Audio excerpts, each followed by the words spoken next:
সুপ্রিয় শিক্ষার্থীরা এবং যারা দেখছেন, আসসালামু আলাইকুম। আমরা আজকে খুব মজার দুটো টপিক নিয়ে আলোচনা করতে চাচ্ছি। একটি হচ্ছে বায়ুমণ্ডল এবং আরেকটি হচ্ছে ঘূর্ণিঝড়। বায়ুমণ্ডল। আচ্ছা, প্রথমে বায়ুমণ্ডল নিয়ে একটু দেখি। অ্যাকচুয়ালি বায়ু বা বাতাস যে মণ্ডলে থাকে সেটা হচ্ছে বাতাস বা বায়ুমণ্ডল। আমরা পৃথিবীর সারফেসের মধ্যে অবস্থান করি, অর্থাৎ পৃথিবীর যদি আমরা গোলকের মতো বা ডিমের মতো চিন্তা করি, তাহলে তার সারফেসের মধ্যে আমরা থাকছি। আর তার এই সারফেস বা পৃষ্ঠতলে আমাদের চারপাশে বাতাস আমাদেরকে ঘিরে রেখেছে। এই বাতাস সারফেস থেকে যতই উপরের দিকে যাচ্ছি ততই কমতে থাকে। এই বাতাসের ঘনত্ব এক এক জায়গায় এক এক রকম, এবং এই বাতাসের মধ্যে যে গ্যাসগুলো আছে, নাইট্রোজেন, অক্সিজেন কিংবা আরও কিছু গ্যাস, হিলিয়াম, কার্বন ডাইঅক্সাইড, এছাড়াও কিছু আয়নিত গ্যাসও এই বাতাসের মধ্যে থাকে। এই বিষয়গুলো নিয়েই বায়ুমণ্ডলের মূল আলোচনা। এই টোটাল বাতাসে মধ্যে গ্যাসের ঘনত্ব কিংবা তাদের যে আয়ন বা কোন আয়ন কোন অঞ্চলে বেশি, সেগুলোর উপর বেস করে বায়ুমণ্ডলকে চারটি ভাগে ভাগ করা যায়। এখানে দেখো একটি গ্রাফের মতো দেওয়া আছে। এক্স অক্ষ বরাবর আমরা যেটি রেখেছি সেটি হচ্ছে টেম্পারেচার। এখানে আমরা টেম্পারেচার রেখেছি, এবং ওয়াই অক্ষ বরাবর যেটি হয়েছে সেটি হচ্ছে হাইট। এটা কিলোমিটারে দেওয়া আছে। বায়ুমণ্ডলের ক্ষেত্রে দেখো, আমার এই যে গ্রাফটির মধ্যে যে প্রথম এখানে গ্রাফটি এরকম একটা কার্ভ হয়েছে, পরে আবার আরেকটি কার্ভ, পরে থার্ড কার্ভ, পরে এটা উপর দিকে চলে যায়। তার মানে এখানে আমার একটি স্তর, এই দ্বিতীয় স্তর, এই তৃতীয় স্তর, এই চতুর্থ স্তর, এভাবে আমরা এটাকে চারটি ভাগে ভাগ করতে পারি কার্ভের উপর ভিত্তি করে, কার্ভের শুরু শেষের উপর ভিত্তি করে। এক্ষেত্রে দেখো, টেম্পারেচারের মানটি কিন্তু ধনাত্মক দিকে যেমন আছে, ঋণাত্মক দিকেও কিন্তু তেমনি অবস্থান করছে। আমরা যে পৃষ্ঠে অবস্থান করি সেই পৃষ্ঠে অ্যাভারেজ টেম্পারেচার হচ্ছে 15 ডিগ্রি সেলসিয়াস। এই পৃষ্ঠে থেকে 11 কিলোমিটার পর্যন্ত এই রেঞ্জটাকে বলা হচ্ছে ট্রপোস্ফিয়ার। এক্ষেত্রে তুমি যতই উপরের দিকে যাচ্ছ ততই দেখো টেম্পারেচারটা ডাউন হচ্ছে, অর্থাৎ কমে যাচ্ছে। খেয়াল করো, 11 কিলোমিটার যেই জায়গায়, সেই জায়গায় এই ভ্যালুটি হচ্ছে -56 ডিগ্রি সেলসিয়াস। অর্থাৎ এই ক্ষেত্রে টেম্পারেচারের রেঞ্জ বলা যায় ট্রপোস্ফিয়ারে 15 ডিগ্রি থেকে -56 ডিগ্রি সেলসিয়াস পর্যন্ত। এখানে আমাদের অধিকাংশ যে গ্যাসীয় পদার্থগুলো সেগুলো বিদ্যমান, অর্থাৎ বায়ুমণ্ডলের অধিকাংশ গ্যাসীয় পদার্থগুলোর ম্যাক্সিমামটাই হচ্ছে এই ট্রপোস্ফিয়ারের মধ্যে অবস্থান করে। এখন এখানে দেখো একটি প্রশ্ন আছে যে উচ্চতা বৃদ্ধির সাথে সাথে ট্রপোস্ফিয়ারের তাপমাত্রা হ্রাস পায় কেন? অর্থাৎ কেন এই 15 থেকে দেখো যত আমি উপরের দিকে যাচ্ছি এটা কি হচ্ছে, এটা গিয়ে মাইনাসে চলে যাচ্ছে, কেন হ্রাস পাচ্ছে, কারণটা কি? এটা কি উপরের দিকে যাওয়ার কারণে দূরত্ব কমছে, ভূপৃষ্ঠ থেকে দূরত্ব বাড়ছে, দূরত্ব বাড়ার কারণে গ্যাসের ঘনত্ব কি উপরের দিকে কমে যাচ্ছে, এটি কারণ? আবার অন্যদিকে চিন্তা করলে যতই আমি উপরের দিকে যাচ্ছি ততই তো সূর্যের কাছাকাছি যাচ্ছি, কারণ আমার তো একটা সারফেস থেকে উপরের দিকে যাওয়া মানে কি সূর্যের কাছাকাছি যাওয়া, তাই না? কারণ তোমরা জানো যে সূর্যের চারপাশে যে গ্রহগুলো আছে সেখানে প্রথম হচ্ছে বুধ, তারপর শুক্র, তারপর পৃথিবী। তাহলে পৃথিবী থেকে আমরা যত উপরের দিকে যাচ্ছি তত শুক্রের কাছাকাছি যাচ্ছি। তাহলে কারণ আসলে কোনটি? নাকি এখানে গ্যাসের যে তাপ অ্যাবজর্পশন ক্ষমতা সেটি কম বেশি হচ্ছে? এই বিষয়গুলোকে মাথায় নিয়ে এই 1 নম্বর প্রশ্নটির উত্তর দেওয়ার চেষ্টা করতে হবে। দ্বিতীয় যেই স্তরটি সেটি 11 কিলোমিটার থেকে মোটামুটি 50 কিলোমিটার পর্যন্ত ধরা হয়ে থাকে। এটিকে বলা হয় স্ট্র্যাটোস্ফিয়ার। স্ট্র্যাটোস্ফিয়ার। এখানে আবার দেখো একটা মজার বিষয়, এখানে কিন্তু যতই উপর দিকে যাচ্ছ টেম্পারেচারটা আবার -56 থেকে বৃদ্ধি পাচ্ছে। বৃদ্ধি পেয়ে সর্বোচ্চ -2 ডিগ্রি সেলসিয়াসে গিয়ে উন্নীত হয়। এই টেম্পারেচার এবং রেঞ্জগুলো একটু মেমোরাইজ করতে হবে, এগুলো থেকে অনেক সময় পরীক্ষা অবজেক্টিভে প্রশ্ন আসে। তাহলে এইখানে আবার কেন উচ্চতা বৃদ্ধির সাথে সাথে তাপমাত্রা বাড়ছে? এটা কি সূর্যের নিকটের দিকে যাচ্ছে সেই কারণে? আবার উপরের দিকে গেলে তো কমন সেন্সে গ্যাস কমে যাচ্ছে, তাহলে সেখানে কি গ্যাসের কোনো কনসেপ্ট আছে? এই বিষয়গুলো নিয়ে চিন্তা করে আমাকে এই দ্বিতীয় প্রশ্নটির উত্তর দিতে হবে, উচ্চতা বৃদ্ধির সাথে সাথে স্ট্র্যাটোস্ফিয়ারে তাপমাত্রা বৃদ্ধি পায় কেন? এই দুটি স্তরের সাথে সম্পর্কিত একটি প্রশ্ন হচ্ছে ওজোন গ্যাস। ওজোন গ্যাস আমার এই দুটি স্তরের মধ্যেই থাকতে পারে। এখন একটা মজার প্রশ্ন আছে, ট্রপোস্ফিয়ারে ওজোন ক্ষতিকর গ্যাস হলেও স্ট্র্যাটোস্ফিয়ারে এটি উপকারী গ্যাস। অর্থাৎ এইখানে যদি আমার ওজোন গ্যাসটা থাকে সেটা হচ্ছে ক্ষতিকার, কিন্তু যদি এই স্ট্র্যাটোস্ফিয়ারের মধ্যে ওজোন গ্যাস থাকে সেটা হচ্ছে উপকারী। একই জিনিসের ডাবল চরিত্র কেন? এটি হচ্ছে এখানে জানতে চাওয়া হচ্ছে। শিক্ষার্থীরা খেয়াল করো, ওজোন ক্লু দেই, এটা হচ্ছে এক ধরনের green house gas. Green house গ্যাসের কাজ তোমরা নিশ্চয়ই জানো, সে তাপ শোষণ করে গ্রিন হাউস গ্যাসগুলো, ঠিক আছে? সে সূর্য থেকে যে হিটটা আসে সেই হিটের একটা অংশ যখন ভূপৃষ্ঠ থেকে প্রতিফলিত হয়ে চলে যায় তখন সে একটা অংশ ধরে রাখে, গ্রিন হাউস গ্যাস। ওজোনকে গ্রিন হাউস গ্যাস বলা হয়ে থাকে। আমি একটা ক্লু দিয়ে দিলাম, তাহলে এখন তোমরা চিন্তা করো যে কেন এই ট্রপোস্ফিয়ারে ওজোনকে ক্ষতিকর বলা হচ্ছে, বাট স্ট্র্যাটোস্ফিয়ারে কেন এটাকে উপকারী বলা হচ্ছে। আরেকটা ক্লু দেই, সূর্য থেকে কিন্তু দৃশ্যমান কিংবা তার চেয়ে কম এনার্জি সম্পন্ন শক্তিগুলো পৃথিবীতে আসলে আমাদের মানবদেহ কিংবা প্রাণীর জন্য ক্ষতিকর নয়। তার মানে দৃশ্যমান আলো, ইনফ্রারেড, মাইক্রোওয়েভ, রেডিও ওয়েভ, এগুলো আমাদের জন্য ক্ষতিকর নয়। কিন্তু তার চেয়ে পাওয়ারফুল যেগুলো, যেমন আলট্রাভায়োলেট রে, এক্স রে, গামা রে, ইভেন কসমিক রে, এইগুলো হচ্ছে প্রাণীর জন্য, সার্ভাইভালের জন্য খুবই ক্ষতিকর। তাহলে এই যে দৃশ্যমান অঞ্চল বা তার চেয়ে কম শক্তিসম্পন্ন তরঙ্গদৈর্ঘ্যগুলো পৃথিবীতে আসে, বাকিগুলো আসে না কেন? কি সেই মেকানিজম? তার সাথে কি এই প্রশ্নটির কোনো ক্লু আছে? জাস্ট চিন্তা করতে থাকো, আশা করি উত্তরটি পেয়ে যাবে। তো যাই হোক, তারপরে দেখো ট্রপোস্ফিয়ার, স্ট্র্যাটোস্ফিয়ার, তারপর হচ্ছে দেখো মেসোস্ফিয়ার, 50 থেকে 85 কিলোমিটার পর্যন্ত। এইখানে আবার তুমি যখন উপরের দিকে যাচ্ছ টেম্পারেচার কিন্তু কমে যাচ্ছে, অর্থাৎ -56 ডিগ্রি থেকে দেখো এটা -92 ডিগ্রি সেলসিয়াস হচ্ছে। যদিও উপরের দিকেই যাচ্ছ বাট টেম্পারেচার কমে যাচ্ছে। তাহলে এখানে কেন টেম্পারেচার কমে যাচ্ছে? এবং এইখানে বলে রাখি কিছু আয়ন কিন্তু এখানে পাওয়া যায় এই মেসোস্ফিয়ার। তাহলে উচ্চতা বৃদ্ধির সাথে টেম্পারেচার কমে যাওয়ার কারণটা কি? গ্যাসের ঘনত্ব কমে যাচ্ছে নাকি সূর্যের কাছাকাছি হচ্ছে? কোনটি এখানে আলোচ্য বিষয় হতে পারে টেম্পারেচার কমে যাওয়ার জন্য?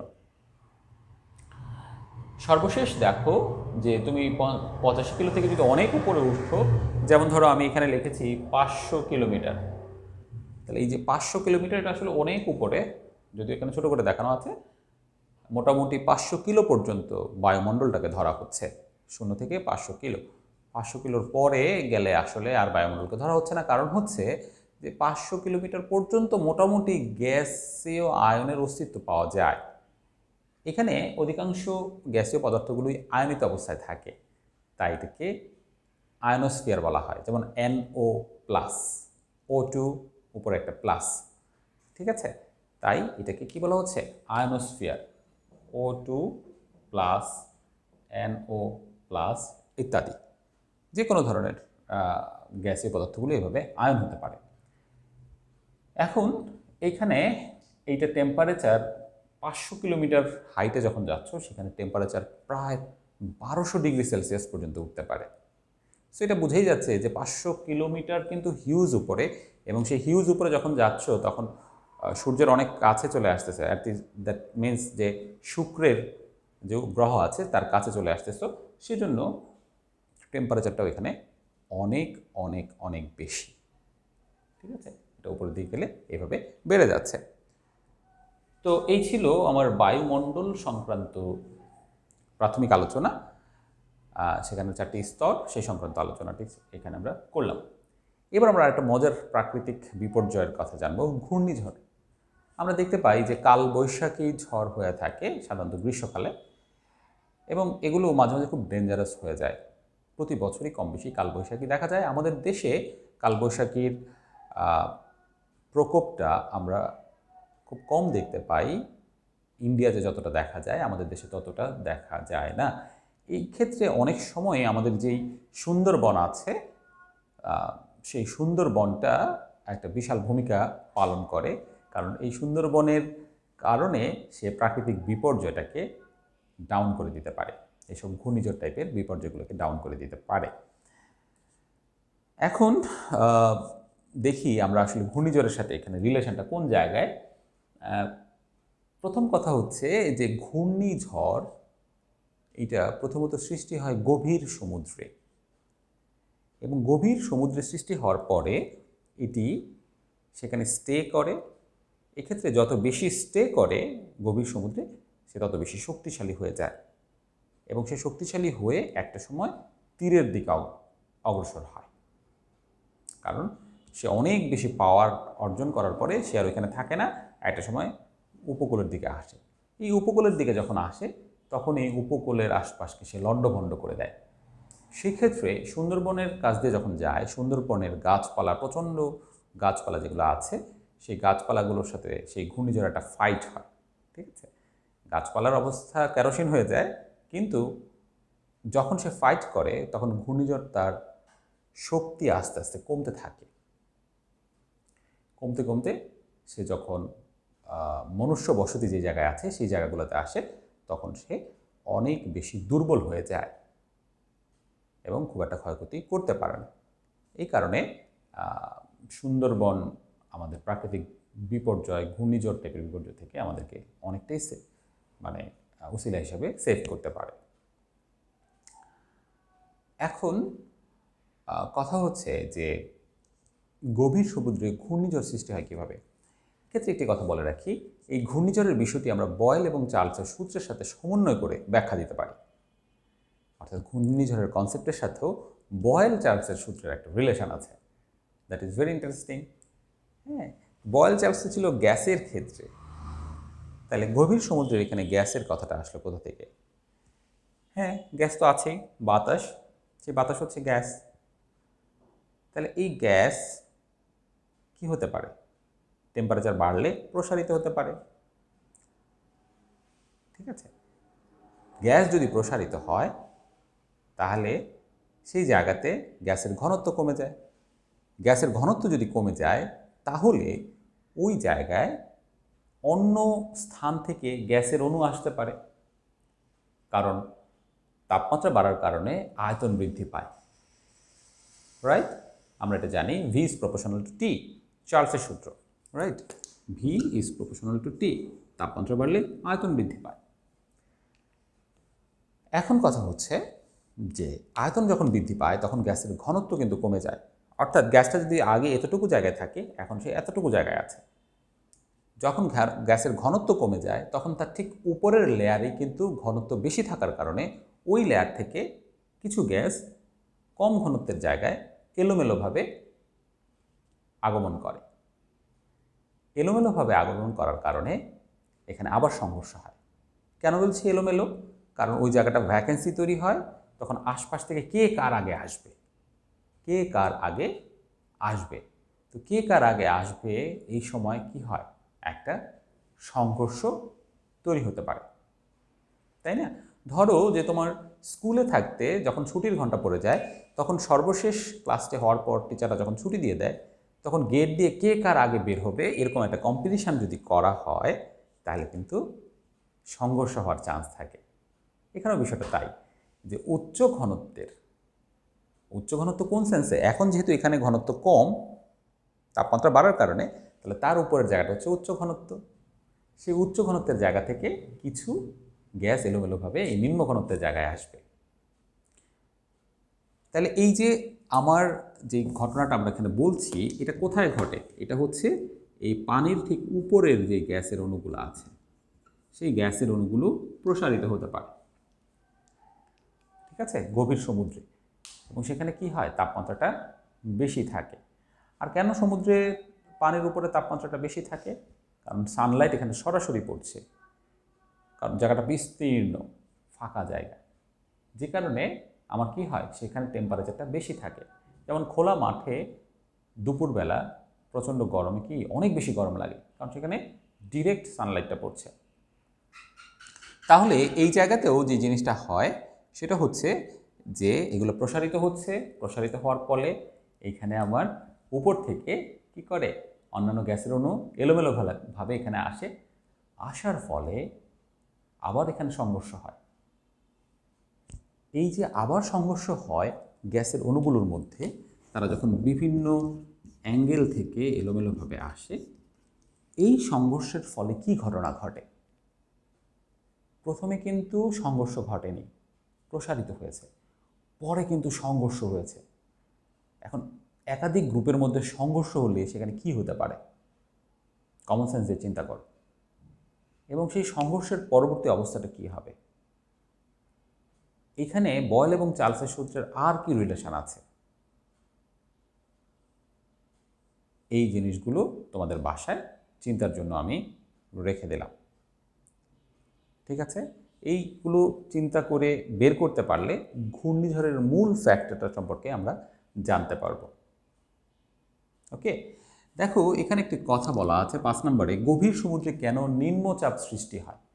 নিম্নচাপ, আমরা এই কথাটা শুনে অভ্যস্ত যে নিম্নচাপ সৃষ্টি হয়েছে। যখনই নিম্নচাপ সৃষ্টি হয় এবং সেটা অনেকদিন স্টে করে, তখনই সাধারণত ঘূর্ণিঝড় হয়ে থাকে। নিম্নচাপ মানে চাপ কম, লো প্রেশার। তাহলে আয়তন বৃদ্ধি হলে প্রেশার কি লো হয় না হাই হয়? V is proportional two 1/p, right? V is proportional two 1/p। তাহলে আয়তন কমে গেলে চাপ কমে গেলে আয়তন বাড়ে, বা আয়তন বেড়ে গেলে চাপ কমে। তাহলে আমি একটু আগে কিন্তু এই জিনিসগুলো নিয়ে কথা বলছিলাম।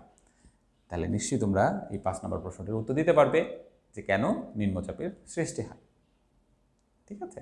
আরেকটা কথা বলি, ঘূর্ণিঝড়ের এই বাতাসগুলো যখন ঘূর্ণির মতো ঘুরতে থাকে তখন কিন্তু একটা সেন্টারের তৈরি হয়, কারণ কাউকে কেন্দ্র করেই তো সে ঘুরছে। এই অবস্থায় মনে রাখতে হবে যে সেন্টারে কিন্তু তোমার সেন্টারকে কেন্দ্র করে যখন ঘুরছে ওই সেন্টারটা কিন্তু সেফ। ঘূর্ণিঝড়ের সেন্টারে যে জিনিসটা থাকে সেটা কিন্তু সে অন্য কারোর সাথে রিয়্যাক্ট করে না। হ্যাঁ, তার মানে ঘূর্ণিঝড় যখন স্থলভাগে চলে আসে তখন সেন্টারে যে জিনিসগুলো থাকে ওইগুলো কিন্তু ক্ষয়ক্ষতি হয় না, আশপাশেরগুলোতে বেশি ক্ষয়ক্ষতি হয়। যাই হোক, সেটি অন্য একটি প্রসঙ্গ। এই সেন্টারকে চোখ বলা হয়ে থাকে, ঘূর্ণিঝড়ের চোখ। কারণ চোখ দিয়ে যেমন আমরা দেখি এরকম চোখটাকে সেন্টারের সাথে এখানে তুলনা করা হয়েছে, যে সেই চোখ চারদিকে যাওয়ার চেষ্টা করে, ডানে যাবে না বামে যাবে না কোথায় যাবে। আচ্ছা, যাই হোক, সমুদ্রের উষ্ণ পানি কেন ঘূর্ণিঝড়ের ক্ষেত্রে প্রধান ভূমিকা রাখে? উষ্ণ পানি, গরম পানি। তাহলে পানি যখন গরম হয়ে যায় তখন সেটা কি হয়, পানিটা ভ্যাপার, জলীয় বাষ্প হয়ে যায়। জলীয় বাষ্প মানে কি, সে গ্যাস। তাহলে গ্যাস যখন হয় পানি তখন সে আসলে কি করে, গ্যাস হলে পানির কি করা হয়, পানির জলীয় বাষ্প যখন হয় সেই জলীয় বাষ্পটা কি বাতাসের মধ্যে অ্যাবজর্ব হয় নাকি? তাহলে বাতাসে জলীয় বাষ্পের পরিমাণ বেশি হয় কখন, যেমন বর্ষাকালে। তাহলে পানিটাও যখন তাপমাত্রা বাড়ে জলীয় বাষ্প হয়, সেই জলীয় বাষ্পটাকে অ্যাবজর্ব করে কে, তার উপরে বায়ু। তাহলে উপরের বায়ু সেটা অ্যাবজর্ব করলে সেখানে কি প্রবলেম হয়, তার মানে সেটা হচ্ছে আর্দ্র বায়ু। তাহলে এখন এই আর্দ্র বায়ু নিয়ে দেখো 4 নম্বরে বলা আছে, আর্দ্র বায়ু এবং শুষ্ক বায়ুর মধ্যে কোনটি বেশি ভারী? এইটি যদি তোমরা বের করতে পারো তাহলে তোমরা বের করতে পারবে যে উষ্ণ পানির ভূমিকাটা কী। তাহলে ধরো যে এখানে আমার একটা নির্দিষ্ট পরিমাণ আয়তনের বায়ু আছে, ধরো এখানে 10 লিটার, এটা হলো আর্দ্র বায়ু।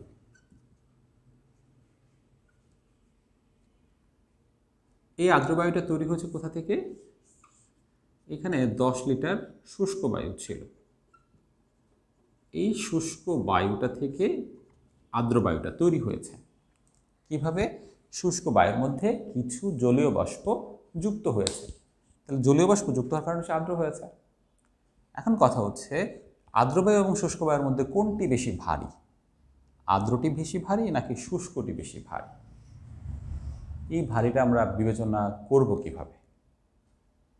একটু ক্লু দেই, আর্দ্র বায়ুর মধ্যে পানি এসে স্থান দখল করছে, কাকে সরিয়ে দিচ্ছে? বাতাসের অন্যতম উপাদানকে, নাইট্রোজেন এবং অক্সিজেন। তাহলে নাইট্রোজেন এবং অক্সিজেনকে রিপ্লেস করছে কে? জলীয় বাষ্প। এটা রিপ্লেস করছে এদেরকে। তাহলে এখন তুমি এখান থেকে চিন্তা করো যে কোনটা বেশি ভারী হতে পারে। আমি কি পাতলা জিনিস সরিয়ে ভারী জিনিস আনছি, নাকি ভারী জিনিস সরিয়ে পাতলা জিনিস আনছি? এটি যদি তোমরা এখান থেকে বুঝতে পারো তাহলে তোমরা বুঝতে পারবে যে আর্দ্র বায়ু এবং শুষ্ক বায়ুর মধ্যে কোনটি বেশি ভারী। আর এটির সাথে 6 নম্বর প্রশ্নটির সম্পর্ক আছে, উষ্ণ পানি কেন ঘূর্ণিঝড়ের ক্ষেত্রে প্রধান ভূমিকা পালন করে। তার মানে ঘূর্ণিঝড়ে আমার সবসময় বয়েল এবং চার্লসের সূত্রটাকে সমন্বয় করতে হবে। জলোচ্ছ্বাস সৃষ্টির কারণ ব্যাখ্যা করো। জলোচ্ছ্বাস, আমি এটাকে বলে থাকি জলের উচ্ছ্বাস। মানুষ উচ্ছ্বসিত হলে কি করে? আনন্দ অনেক কিছু করে ফেলে। তাহলে সমুদ্রের যে জলটা আছে সেই জলটাকেও উচ্ছ্বসিত করা, অর্থাৎ তীরে আছড়ে পড়া, এটা হচ্ছে জলোচ্ছ্বাস। এখন জলোচ্ছ্বাস কখন হয়? তোমরা নিশ্চয়ই দেখেছো যে ঘূর্ণিঝড় যখন হয় তখন উপকূলবর্তী এলাকাগুলো প্লাবিত হয়। প্লাবিত হওয়া মানে কি? সে ওই যে সমুদ্রের পানি আশ্রে পড়ে, তার নর্মাল হাইট যতটুকু থাকে তখন তার হাইট অনেক দূর উপরে উঠে যায়। তার মানে কি? জল উচ্ছ্বসিত হচ্ছে, আবেগে একেবারে সে সামনে গিয়ে কি করছে? আশ্রে পড়তেছে। ঠিক আছে, দিস ইজ জলোচ্ছ্বাস।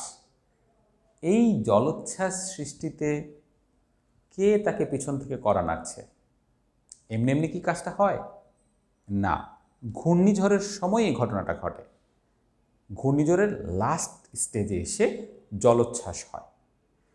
তার মানে ঘূর্ণিঝড় অনেক শক্তিশালী যখন হয়, হয়ে সে যখন তীরের দিকে অগ্রসর হয় তখনই জলোচ্ছ্বাস দেখতে পাওয়া যায়।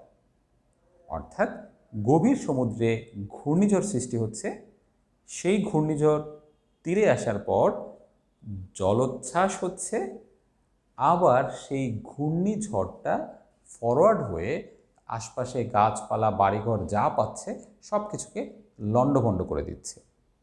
তার মানে তার সেকেন্ডারি ইফেক্টটা হচ্ছে জলোচ্ছ্বাস। তাহলে এই জলোচ্ছ্বাস সৃষ্টির কারণটি কি সেটি নিশ্চয়ই এতক্ষণের কথা থেকে তোমরা অনেকটাই বুঝতে পেরেছ। এখান থেকে তোমাকে এই জিনিসটা কী করতে হবে? এটা সাজিয়ে লিখতে হবে। ঘূর্ণিঝড়ের সময় কেন প্রচুর বৃষ্টি হয়? কারণ ওই যে পানি সে কী করছে? উপরের দিকে উঠে যাচ্ছে জলীয় বাষ্প আকারে। তাহলে জলীয় বাষ্প আকারে উঠে যখন উপরে যায় তখন উপরে গিয়ে সে আবার কি হয়? ঘনীভূত হয়। সে ঘনীভূত হয়ে আবার বৃষ্টি আকারে সে নিচে নেমে আসে। ঠিক আছে, পানিটা উপরের দিকে যাচ্ছে, উপরের দিকে যাওয়ার পরে ঘন হয়ে যাচ্ছে, ঘন হয়ে গিয়ে সে ডেফিনেটলি আবার বৃষ্টি আকারে নেমে আসে। তুমি দেখো এই যে যত উপরের দিকে যাচ্ছে তত কিন্তু টেম্পারেচার কমে যাচ্ছে। 11 কিলোমিটার পর্যন্ত টেম্পারেচারটা -56 ডিগ্রি সেলসিয়াসে থাকে। এটা কিন্তু গড় তাপমাত্রা বলা হচ্ছে, 15 ডিগ্রি এটা গড় তাপমাত্রা। এখান থেকে -56 যাচ্ছে। তাহলে কি জলীয় বাষ্পটা আবার যখন জিরোর নিচে চলে যায় তার তাপমাত্রা, তখন তো সে কি আর সে জলীয় বাষ্প ফর্মে থাকে না। স্পেসিফিকভাবে যখন জলীয় বাষ্প হয় তখন সে 100 ডিগ্রির উপরে থাকে। সেই 100°টা যত উপরের দিকে যাচ্ছে, উপরের দিকে যাওয়ার পর একটা সময় উপরের দিকে টেম্পারেচারটা কিন্তু কমে যাচ্ছে, -56 পর্যন্ত যায়। তো 0-তে আসলেই তো সে তখন আবার ফ্রিজ হয়ে যাবে। এই কারণে ঘূর্ণিঝড়ের সময় আমরা দেখতে পাই কি প্রচুর বৃষ্টি হয়। অ্যাকচুয়ালি ওই যে সমুদ্রের পানি যেটা গরম হয়ে উপরে উঠে গেল, সেখান থেকেই কিন্তু আলটিমেটলি বৃষ্টি হলো। সমুদ্রের পানিটা উচ্ছ্বসিত হয়ে জলোচ্ছ্বাসের মাধ্যমে প্লাবিত করলো। আর থার্ড হচ্ছে কি ঘূর্ণিঝড় ঝড়ো হাওয়ার কারণে তার উপকূলবর্তী বিশাল এরিয়াকে সে লণ্ডভণ্ড করে দেয়। এই লণ্ডভণ্ড করার সময় তার ক্ষমতা আস্তে আস্তে ডাউন হতে থাকে। এটি হচ্ছে ঘূর্ণিঝড়ের টোটাল ব্যাখ্যা। তো শিক্ষার্থীরা, তোমরা নিশ্চয়ই বুঝতে পারছো এই বিষয়টির সাথে প্রাসঙ্গিক বিষয়গুলো কীভাবে জড়িত। তারপরেও তোমরা এই বিষয়গুলো নিয়ে বাসায় আরেকটু সুন্দরভাবে চিন্তাভাবনা করবে, করে উত্তর দেবে। তো ঠিক আছে, আজকে এই পর্যন্তই। সবাই ভালো থাকো, সুস্থ থাকো। আসসালামু আলাইকুম।